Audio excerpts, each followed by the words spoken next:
మన ప్రభువును రక్షకుడు అయిన యేసుక్రీస్తు వారి అతి శ్రేష్టమైన దివ్యనామమున మీ అందరికీ ఉదయకాలము సర్వశుభములు సర్వదీవెనలు దేవదేవుడు అనుగ్రహించునుగాక. ఆమేన్. దేవుని బిడ్డలారా, ఈరోజు 1వ తారీఖు ఆగస్ట్ నెల 2024వ సంవత్సరము. ఈరోజు దేవుని వాగ్దానము ద్వితీయోపదేశ కాండము 28వ అధ్యాయము 2వ వచనము.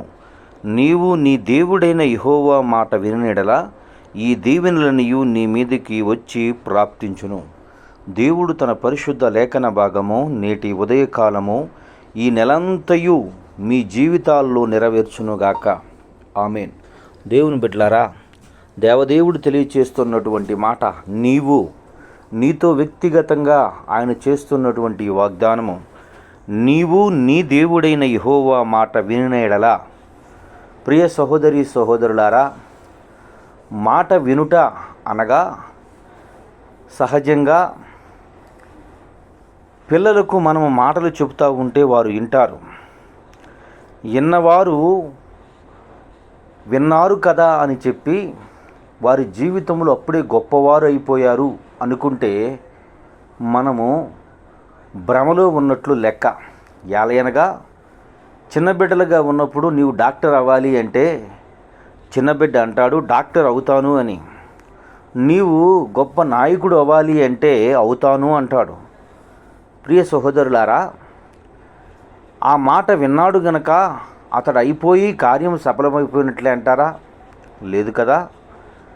మాట వినుట అంటే మాటను విని ఆ మాటను అనుసరిస్తూ నడుసు తాను గొప్ప స్థితిలోకి వచ్చే వరకు ఆ మాట తాను చెవితో విన్నప్పటికీ కూడా తన జీవితంలో ఆ మాట ప్రకారం నడిచినటువంటి వ్యక్తిగా మనకు కనపడడు.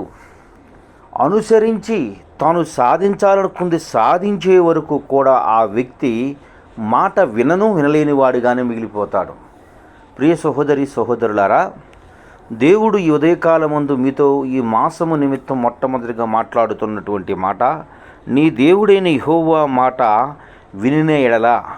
నీవు ఆయన మాట ఇంట మాత్రమే కాక అనుసరణలోకి ఆచరణలోకి నీవు బ్రతికితే దేవుడిచ్చే ప్రతి దీవెన నీ జీవితంలో నెరవేర్చి నిన్ను ఉన్నతమైన స్థితిలో నిలబెట్టి అనేకులకు ఆశీర్వాదకరమైన వ్యక్తిగా దేవదేవుడు నిలుపుతాడు.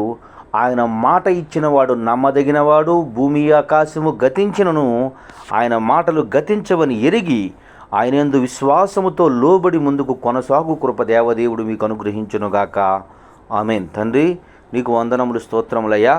ఉదయకాలం ముందు నీ బిడ్డలైన వారు ఎందరు బిడ్డలు ఈ మాటలు వినుచున్నారు. వారందరి జీవితముల్లో తండ్రి ఈ మాసమంతయు తండ్రి ఈ దీవెనలన్నీ వచ్చునట్లు ప్రభా, నువ్వు చెప్పిన మాట విని దాన్ని అనుసరించి నడుచున్నట్లు కృప చూపి నడిపించి సహాయమును చేయమని యేసయ్య నామం పేరటి ప్రార్థన చేయుచున్నాను మా పరమ తండ్రి. ఆమేన్. తండ్రి అయిన దేవుని ప్రేమయు, కుమారుడైన యేసుక్రీస్తు వారి కృపయు, పరిశుద్ధాత్మ తండ్రి అన్యోన్య సావాసం ఇప్పుడును ఎల్లప్పుడును సన్నిహిత సదాకాలంతో ఎంబడించి నడిపించును గాక. ఆమేన్. God bless you. దేవదేవుడు మిమ్ము దీవించి